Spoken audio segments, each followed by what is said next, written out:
श्रीरंगमंगलमणिं करुणानिवासं श्रीवेंकटाद्रिशिखरालय कालमेघं श्रीहस्तिशैलशिखरोज्ज्वलपारिजातं श्रीशं नमामि सरसायरुशैलदीपम्.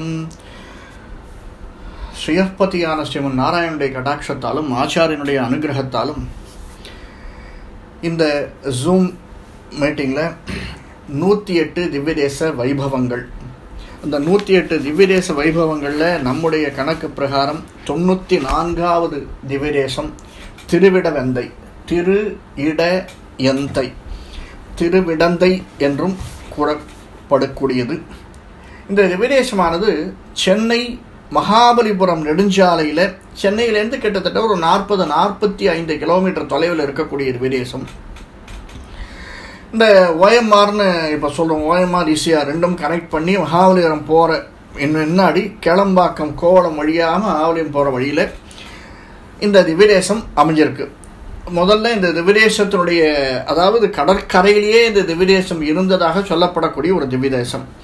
இங்கே பெருமாள் லக்ஷ்மி வராக பெருமான் கிழக்கு நோக்கி நின்ற திருக்கோணம், உற்சவர் நித்திய கல்யாண பெருமாள், தாயார் கோமளவல்லி தாயார், தீர்த்தம் கல்யாண தீர்த்தம் வராக தீர்த்தம், ஸ்தல விருட்சம் புன்னைமரம், புன்னைவனநாதர் புன்னைவன காடுகளாக இருந்த இடங்கள் இது, அதில் ஸ்தல விருட்சம் புன்னைமரம், விமானம் கல்யாண விமானம், நித்திய கல்யாண பெருமாள் கல்யாண விமானம், பிரத்யக்ஷம் மார்க்கண்டேயருக்கும் மகாபலி சக்கரவர்த்திக்கும் காலவ முனிவருக்கும் பிரத்யக்ஷம், இன்னும் பலருக்கும் பிரத்யக்ஷம். திருமங்கையாழ்வாரால் மங்களாசாசனம் செய்யப்பட்டதொரு திவ்யதேசம், வைகானச ஆகமத்திலே வரக்கூடியதொரு திவ்யதேசம்.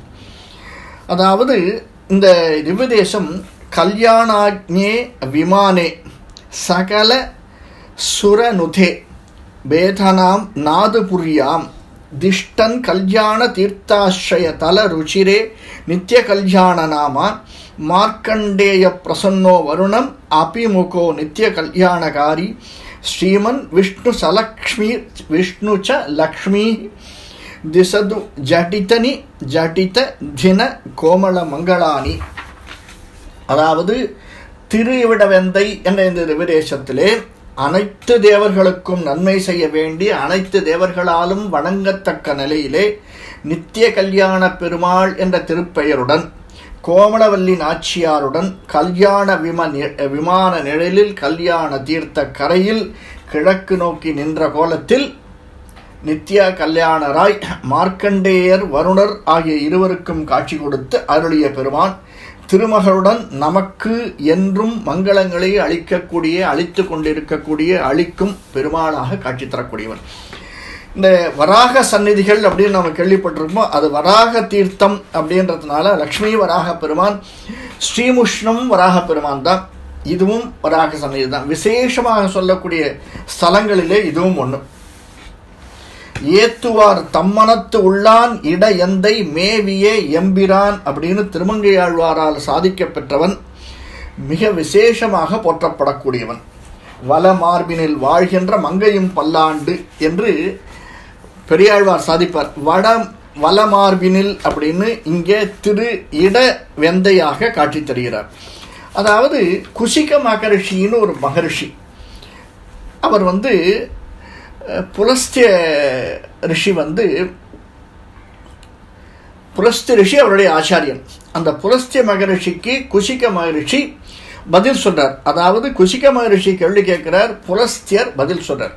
நம்ம பார்த்தோம்னா முன்னாடியே தெரியும், இந்த சனந்தர் சனாதனர் இந்த 4 பேர் உட்கார்ந்து இருக்கிற இடத்துலயே நாரதர் வரும்போது கேள்வி கேட்கறது, இப்படியாக ஒரு கேள்வி பதிலாகத்தான் பாகவதம் பாரதம் இப்படி எல்லாமே ஆரம்பிச்சிருக்கு அப்படின்னு. இவன் ராமாயணமே அப்படி ஆரம்பிச்சது தான். ஒரு கேள்விக்கு அந்த பதில் கிடைக்கக்கூடிய விடையாக ஆரம்பிச்சது தான் ராமாயணம். அந்த மாதிரி ஒரு சரஸ்வதி நதிக்கரையிலே தவம் செஞ்சின்றிருக்கார் இவர். அப்போ ஒரு கன்னி பெண் முனிவருடைய காலத்திற்கு பின்பு தானும் அத்தவத்தை செய்ய வேண்டும் அப்படின்னு வேண்டா. யாரு? இந்த ஒரு கன்னிப்பெண் இவர்கிட்ட கேட்குறா, தானும் அந்த தவத்தை செய்யணும்னு. இது சாத்தியமா? நினைச்சு பாருங்க. கன்னிப்பெண் அந்த இடத்த வந்தாலே அது அந்த இடம் எப்படி இருக்கும்? ஏதோ ஒரு சூழ்ச்சி நடக்கிறது. அந்த சமயத்தில் இந்த நமக்கு தெரிஞ்ச நாரதர் அங்கே வரார். நாரதர் வந்து சொல்கிறார், நாரதர் பார்க்குறார். அப்படி பார்த்த உடனே இது ஒன்றும் சரிப்பட்டு வராதுமா, நீ என்ன பண்ணு, கல்யாணம் பண்ணிவிடு. கல்யாணம் பண்ணிட்டு ஓய்வதற்கான வழியை தேடு, இல்லைன்னா 2 பேருக்கும் பிரச்சனையாயிடும். அப்புறம் சந்தன மகாலட்சி மாதிரி, அப்புறம் மற்றவ மாதிரி யாரை தேடி யார் போகிறது, குழந்தை பிறந்துட்டுனா இதெல்லாம் பார்த்துட்டு இந்த நாரத மகர்ஷி என்ன சொல்கிறார், திருமணம் செஞ்சுன்று அப்படின்னு சொல்கிறார். இந்த முதிர்ந்த வயதில் யாராவது அவளே வந்து என்னை ஏற்றுனால்னா நான் திருமணம் செஞ்சுக்கிறதுக்கு ரெடியாக இருக்கேன் அப்படின்னு அவள் சொல்கிறாள். ரொம்ப நாள் ஆயிடுத்து. இந்த காலத்தில் இருக்கா இல்லையா பெண்கள் 30, 35 வயசு, 40 வயசு அந்த மாதிரி அவளுக்கும் ரொம்ப நாள் ஆயிடுத்து. ஆனால் ரொம்ப வயது முதிர்ந்ததுனால அவள் சொல்கிறேன், என்னை யார் இதுக்கு மேலே கல்யாணம் பண்ணிப்பா, அதனால யாரும் கல்யாணம் பண்ணிக்கிறதுக்கு இல்லையே, அப்படி யாராவது இருந்தால் சொல்லுங்களே அப்படின்னு நாரதர்கிட்டயே கேட்குறார். நாரதர் சொல்கிறார், அப்படியே பார்த்துட்டு சொல்கிறார், இங்கே நிறைய மகரிஷிகள் இருக்காமா, அதில் காவலர்னு ஒரு மகரிஷி இருக்கார். எப்படி காவலர், எல்லாரையும் காப்பார் போல் இருக்கவர், காவலர்னு ஒரு மகரிஷி இருக்கார். அந்த மகரிஷி உன்னை கல்யாணம் பண்ணிப்பார், நீ போய் ரெக்வஸ்ட் பண்ணிப்பார் அப்படின்னு இவர் சொல்கிறார் நாரதர். இவளுக்கு ஆச்சரியம், ஏன்னா தனக்கு ஒரு வழி கிடைக்கணுமே அப்படிங்கிறதுனால, ஏன்னா ஓய்வதற்கு வழி வேணும், அதற்கு தன்னை ஒரு சிஷ்யை ஏற்றுக்கொள்ள வேண்டும் அப்படின்னா பிரச்சனை இருக்குது, அந்த பிரச்சனையை தீர்ப்பதற்கான வழியை நாரதா கலக்கப்பிரியான்னு சொல்லுவார். கலகப்பிரியாங்கிறத விட கலக்கப்பிரியா அப்படின்ட்டு சொல்லுவார் நாரதருக்கும். அந்த பிரச்சனையை தீர்த்து வைக்க ஒரு வழி கிடைக்கும் அப்படின்னு நினைக்கிற போது சரின்னு இந்த பெண்மணி ஒத்துக்கிறார். சரி நான் போய் அவர்கிட்ட கேட்குறேன் அப்படின்னு. சரஸ்வதி நதிக்கரையில் காவலர் ரிஷி ஒத்துக்கிறார், கல்யாணம் பண்ணிக்கிறார். கல்யாணம் பண்ணிட்டதுக்கு அப்புறமா கிட்டத்தட்ட அவளுக்கு 360 குழந்தைகள், பெண் குழந்தைகள் பிறக்கிறது. காவலர் மகரிஷிக்கும் இந்த பெண்மணிக்கும் 360 குழந்தைகள் பிறக்கிறது. 360 குழந்தைகளையும் இவ என்ன பண்ணுறா, 1-2 நாளே நம்மளால சமாளிக்க முடியல சுவாமி.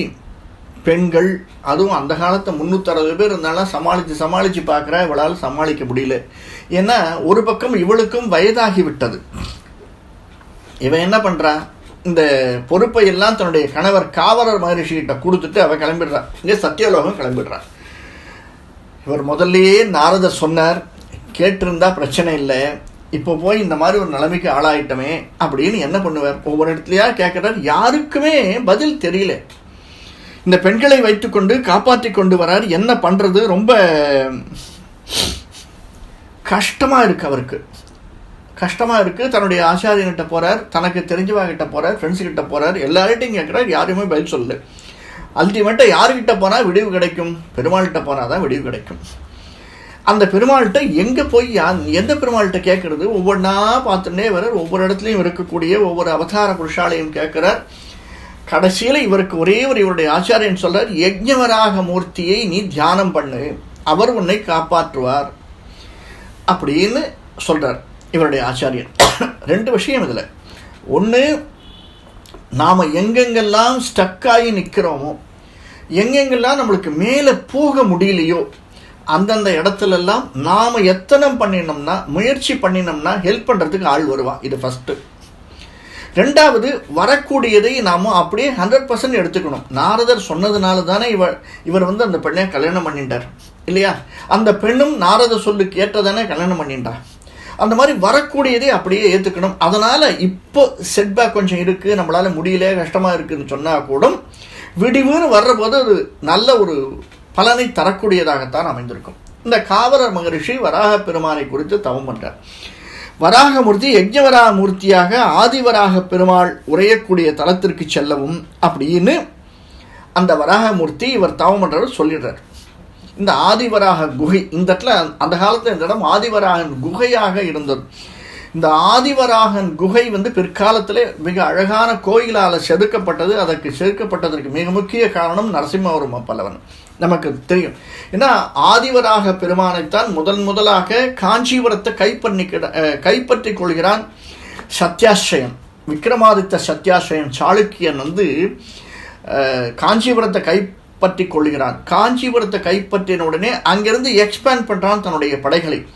இருக்கிற இடத்தெல்லாம் முதல்ல தாம் போய் பார்த்து அந்த இடம் எப்படின்னு தனியாக வந்து பார்த்து அந்தந்த இடத்தையெல்லாம் தன்னுடைய படைகளை அனுப்பி கைப்பற்றி கொள்கிறான். அந்த மாதிரி வந்து பார்க்கிற போது இந்த மகாபலிபுரம் மிக அழகாக காட்சி அளிக்கிறது. அந்த மகாபலிபுரம் காட்சி அளிக்கக்கூடிய இடத்துல நரசிம்ம பல்லவன் முன்னாடியே இதை குகை சிற்பங்களை அழகாக செதுக்க ஆரம்பித்து விட்டார். அந்த மாதிரி இந்த குகை சிற்பமாக இருந்தது தான் இந்த ஆதிவராக பெருமாள் கோவில். இந்த ஆதிவராக பெருமாள் கோயிலுக்கு வந்து பெருமாளை வேண்டான். அந்த இடத்துல இவன் வந்து நரசிம்ம பல்லவன் சாளுக்கியரையும் சந்திக்கிறான். 2 பேரும் முதல்ல சந்திக்கக்கூடிய இடமாக இந்த வராக பெருமாளுடைய குகை இருக்கிறது. அந்த மாதிரி ஆரம்பிச்சதுன்னா அது ஆதிவர பெருமாளுடைய குகை. அந்த இடத்துல இந்த இடத்துல வந்து வேண்டான். இந்த வேண்டான் இந்த மகர்ஷி, எனக்கு இந்த மாதிரி 360 பெண்கள் இருக்கா, யாராவது கல்யாணம் பண்ணிக்கிறதுக்கு வரணும், நான் கல்யாணம் பண்ணி வைக்கணும் அப்படின்னு வேண்டார். பகவான் சொல்கிறார், நானே மணக்கிறேன் அப்படின்னுட்டு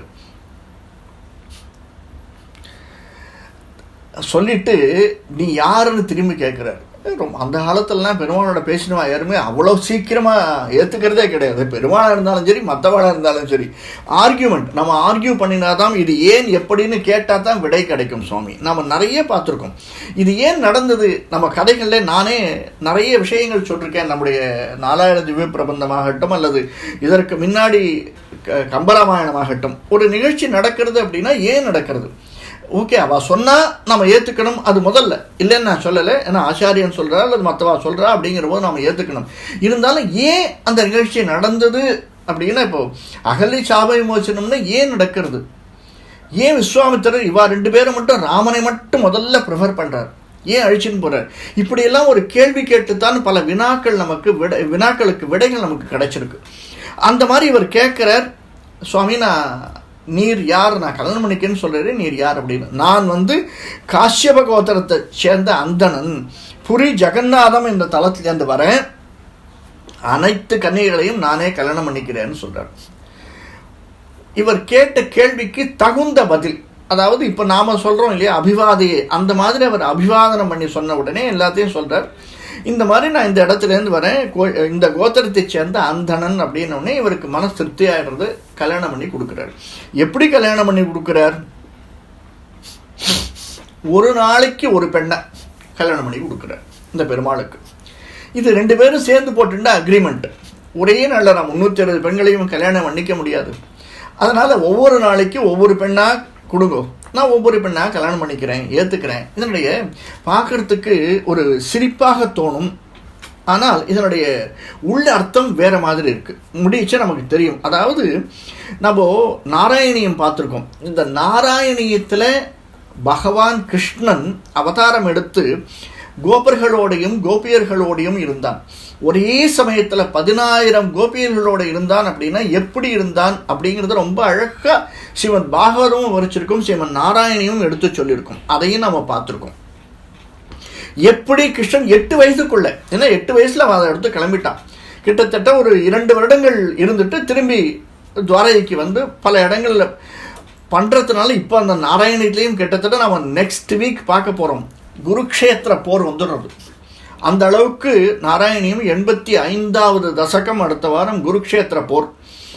அதே மாதிரி இந்த புரி ஜெகநாதத்திலேருந்து வரேன், நான் அந்தணன், காஷ்யப கோத்திரத்தை சேர்ந்தவன் அப்படி. ஏன்னா கோத்திராதி இல்லை, தேவள்ளி கோத்திரம் எதுவோ அது இல்லை சுவாமி நான் அப்படின்றத எப்படி சொல்கிறது, முதல்ல அதை சொன்னோம் இல்லையா. இன்னும் சகோத்திரமாக இருந்துருத்தனா பிரச்சனை ஆகிடுமே அப்படின்னு அந்த காலத்தை யோஜனை பண்ணி இவர் சொல்கிறார், நான் அந்த கோத்திரம் இல்லை, நான் வேறு கோத்திரம், அதனால் நான் ஒவ்வொரு நாளைக்கு ஒவ்வொரு பெண்ணாக மணந்து கொள்கிறேன் அப்படிங்கிறார். இவர் பாருங்க 360 நாள் வெயிட் பண்ணுறார். வெயிட் பண்ணி 360 பெண்களையும் கல்யாணம் பண்ணி கொடுக்குறார் பெருமாளுக்கு. கல்யாணம் பண்ணி கொடுத்தா இந்த கடைசியில் 360வது பெண்ணையும் ஏற்றுக்கொள்ளுகிற போது நம்ம ராமாயணத்தில் பார்த்துருப்போம்.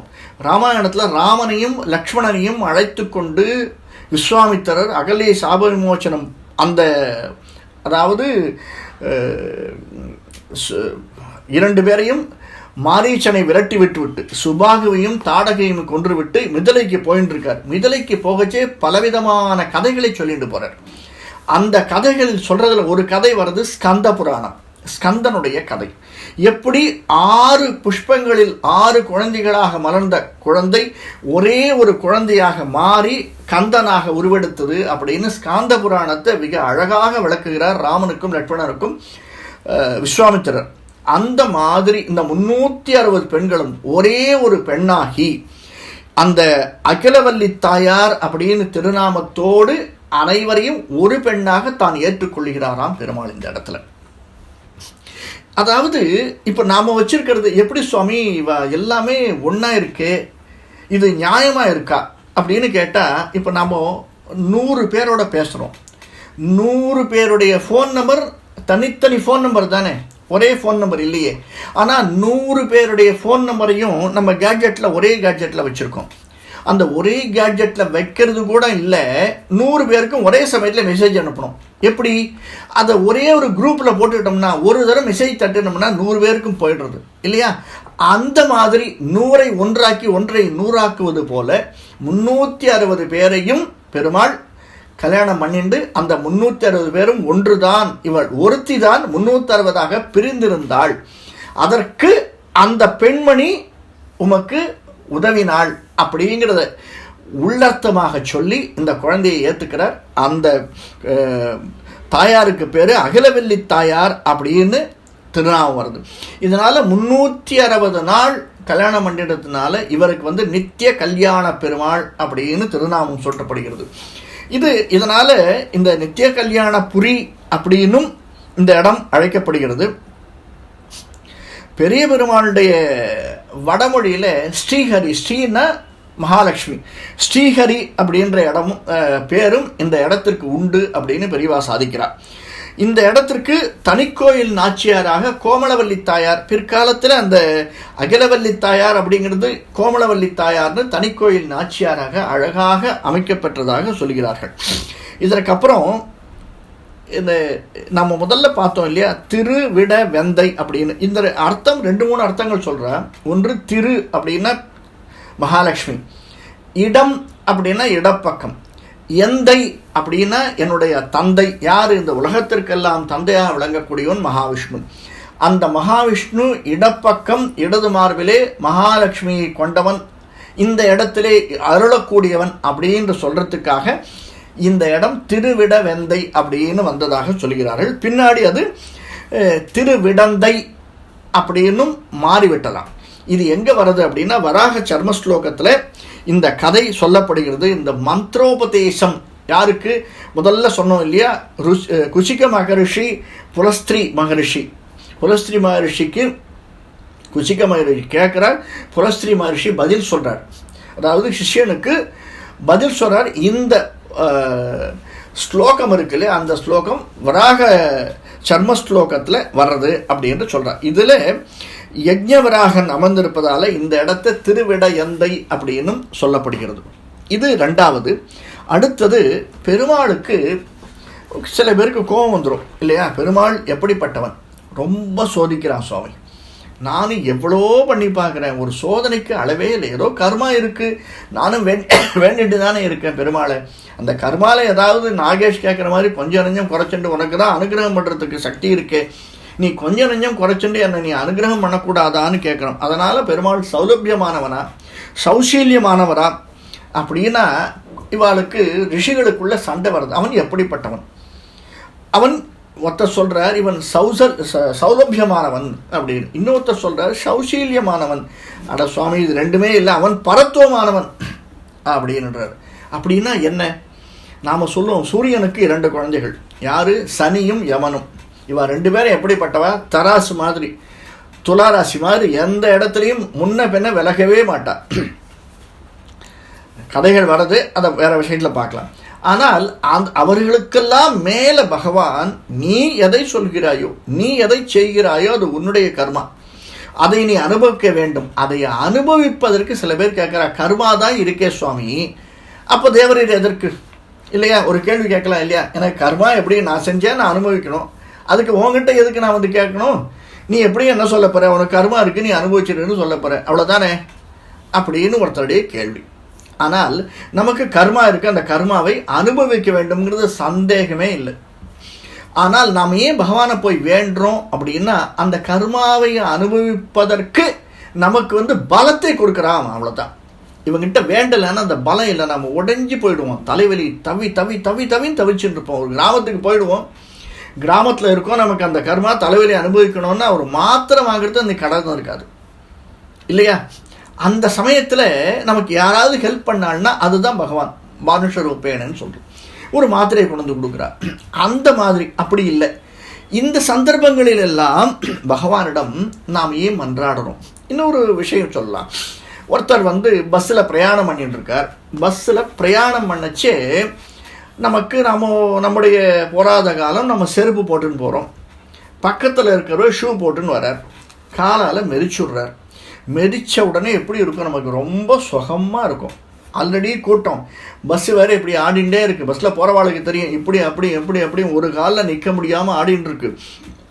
இந்த சந்தர்ப்ப சூழ்நிலையில் அவர் வேறு ஷூ காலை நம்ம காலை மெதிச்சுட்டாருன்னா எப்படி இருக்கும்? அந்த சுகத்தை அனுபவிக்கிறதுக்கு பின்னாடி திரும்பி ஒரு அறை விட்டுடலாமான்னு திரும்பி பார்க்குறோம். திரும்பி பார்க்கச்சே தான் தெரியறது அவர் நம்முடைய மாமா அப்படின்ட்டு. எப்படி இருக்கும் நமக்கு? அந்த மாமான்னு தெரிஞ்சவனே அப்படியே மனசில் கடிச்சுண்டு, என்ன மாமா நீயா, எங்கேருந்து வந்த நீ, எப்போ வந்த நீ இந்த இடத்துக்கு, ஏன் என்ன மெதிச்ச? இப்போது உடனே என்ன ஆகிடும்? எப்படி இருக்க, என்ன சௌக்கியமா? நமக்கு வலி மறையாது. அவர் மெதித்த கால் அதே ஷூ கால் தான். ஆனால் அந்த இடத்துல நமக்கு ஒரு அன்பு அப்படிங்கிறத கொடுத்து அந்த வலியை லைட்டாக மறக்க அடித்து பகவான் என்ன சொல்கிறான்? எதுவும் மறைய போகிறதில்லை, எதுவும் நிகழ்ந்து விட்டது. அந்த கர்மாவை நான் அனுபவிக்கணும். ஆனால் அந்த கர்மா நமக்கு தெரியாதபடி, நம்ம மனதிற்கு தோணாதபடி பகவானை நம்ம வேண்டினத்தினால அந்த மாமா வேற ஒருத்தனாக இருந்தால் என்ன செஞ்சுருப்போம்? கண்ணாமனான்னு கத்திருப்போம், சின்னவனாக இருந்தால் அடிச்சிருப்போம், நமக்கு பெரிய இதுவாக இருந்ததுன்னா இல்லையா? ஆனால் மாமாங்கிறதுனால அதை மறந்து விட்டு நாம் அவர்கிட்ட சகஜமாக பேசிட்டு இருக்கோம். அதுதான் பரத்துவம். பகவான் அதைத்தான் செய்கிறான். உன்னுடைய கர்மா எங்கேயும் தொலைவில்லை, அதனால் நீ எம்பெருமானிட்ட பண்பு இல்லைன்னெல்லாம் நினச்சிக்காத. அவன்கிட்ட நிறைய பண்பு இருக்குது. ஆனால் எந்த இடத்தில் அவன் உனக்கு கொடுக்கணும் அப்படிங்கிறது அவன்தான் டிசைட் பண்ணுறான். ஆனால் அது நீ காட்டக்கூடிய பக்தி, நீ செய்யக்கூடிய பிரபத்தியில் விளையக்கூடியது அப்படின்னு நாரதர் எளிமையாக எடுத்து சொல்கிறார். அப்படிங்கிறது வேற ஒரு கதை. அந்த கதையும் இந்த இடத்துல சொல்லப்படுகிறது. அந்த கதையும் இந்த வராக சர்ம ஸ்லோகத்தில் இருக்குது அப்படின்னு சொல்கிறார். மூன்றாவதாக இன்னொரு கதை சொல்கிறார். அதாவது மாமல்லபுரத்தை ஹரிசேகரன் அப்படின்னு ஒரு மாமன்னன் ஆண்டு இருந்தான். இவனுக்கு தினம் என்ன பண்ணணும்? திருவிடவந்தைக்கு இந்த பெருமாளை, யஜ்ஞவராக பெருமாளை சேவிக்கணும் அப்படிங்கிறது ஒரு வழக்கம். அந்த வழக்கத்துக்கு தினம் வருவான், பெருமாளை சேவிப்பான். சேவிச்சுட்டு நேர போய் ஒரு தன்னால் இயன்ற அளவுக்கு அன்றைக்கி யார் இருக்காளோ அவளுக்கு, பிராமணாளுக்கு, மற்றவர்களுக்கும், வைணவ அடியார்கள்னால் பிராமணா மட்டும் இல்லை, வைஷ்ணவர்கள்னு நினச்சிக்கக்கூடாது. விஷ்ணுவை யாரெல்லாம் துதிக்கிறார்களோ, யாரெல்லாம் பின்பற்றுகிறார்களோ அத்தனை பேரும் வைஷ்ணவர்கள் தான். அப்படிப்பட்டவர்களுக்கு உணவளித்து தினந்தோறும் உண்ணக்கூடியவன். அதற்கு பிறகு உண்ணக்கூடிய நியதியை கொண்டவன் இந்த மாமன்னன் ஹரிசேகரன் அப்படின்னு. ஒரு நாள் இந்த புறப்படுற போது என்ன ஆகுது? ஒரு முதிய அந்தணர் வராராம். ஒரு சிறுமியை கையோட கூட்டின்னு வர்றார். ரொம்ப பசியோடு இருக்க. இவனோ இப்போ தான் கோயிலுக்கு போயின்னு இருக்கான். அவன் ஒரு சிஸ்டமேட்டிக்காக ஒன்று பண்ணிட்டு இருக்கான். முதல்ல போகணும், எழுந்திருக்கணும், சந்தியாவந்தனாதிகள் பண்ணணும். சந்தியாவந்தனாதிகள் பண்ணிவிட்டு நேர பெருமாளை போய் சேவிக்கணும். பெருமாளை சேவிச்சுட்டு இந்த கேப்பில் ஆற்றுக்கு வந்த உடனே அதுக்குள்ளேயும் தளியெல்லாம் ரெடியாக இருக்கும். பெருமாளுக்கு சமர்ப்பிச்சுட்டு அதை மற்றவாளுக்கும் கொடுத்துட்டு அதற்கப்புறம் தானும் உண்டு பசியாறுதல் அப்படிங்கிற ஒரு நியமனத்தை வச்சுட்டு கட்சி என்ன பண்ணுறாரு? இந்த முதியவர் ஒரு சின்ன குழந்தையை அழிச்சுன்னு வர்றார். குழந்தைய அழிச்சுன்னு வந்துட்டு ரொம்ப பசியாக இருக்குது, எனக்கு இப்படியே இம்மிடியட்டாக இப்போயே எனக்கும் இந்த பேத்திக்கும் எனக்கு நீ உணவு தரணும் அப்படின்னு வேண்டார். இவன் சொல்கிறான், சுவாமி நான் பெருமாளை கூட இன்னும் சேவிக்கலை, ஒரு கொஞ்சம் வெயிட் பண்ணுங்க, நான் சீக்கிரம் வந்துடுறேன், இன்றைக்கின்னு ரொம்ப நாள் எடுத்துக்கல, பெருமாளை சேவிச்சுட்டு உடனே திரும்பி வந்துடுறேன். அதுக்கு சொல்கிறார், ஐயோ என்னால் முடியாது, என்னால் அது வரைக்கும் உயிர் வாழவே முடியாதே அப்படின்னு கதறார். இவர் கதறினோடனே இவனுக்கு 2 எண்ணங்கள். என்ன பண்ணுறது? ஒன்று பெருமாளை சேவிக்கிறதா, இல்லை இவாளுக்கு உணவளிக்கிறதா. தன்னுடைய உடனே திரும்பி கேட்குறான் அங்கே மடப்பள்ளியில் இருக்கிறவாளை கூப்பிட்டு, என்ன எல்லாம் பிரசாதங்கள்லாம் ரெடி ஆகிடுத்தா அப்படின்னு. பிரசாதம் ரெடி ஆகிடுத்துன்னு குரல் வருது. வந்து சொல்கிறா அடியார்கள். வந்து சொன்ன உடனே இவன் மனசால் இங்கேருந்து திருவிடவந்தை பெருமாளுக்கு பிரார்த்திச்சுக்கிறான். என்னவோ தெரியல, இன்னைக்கு 2 விஷயம்.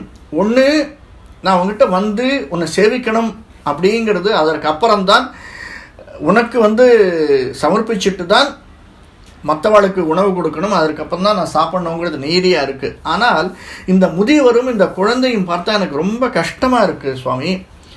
ஏன்னா இன்னைக்கு ஒரு நாளைக்கு மன்னிச்சிருங்கோ, இந்த நீதியிலேருந்து நான் மாறுபடுறேன், இதை நீயே உனக்கே நான் சமர்ப்பிக்கிறதா நினச்சிண்டு நீயே ஏற்றுக்கணும்னு அவர்கிட்ட மானசீகமாக பிரார்த்திச்சுண்டு இந்த 2 பேருக்கும் உணவை கொடுக்குறானாம். யாருக்கு? அந்த முதியவருக்கும் இந்த குழந்தைக்கும் உணவு சமர்ப்பிக்கிறான். உணவு சமர்ப்பித்து முடித்த உடனே கண்ணை மூடின்னு வேண்டிட்டு இருக்கான். இவளை கொடுத்துட்டு அவள் சாப்பிட்றத நின்றுட்டு பார்த்துட்டு கொஞ்ச நாள் வேண்டிட்டு இருக்கான். அந்த சமயத்தில் பார்த்தா ஆளே இல்லை.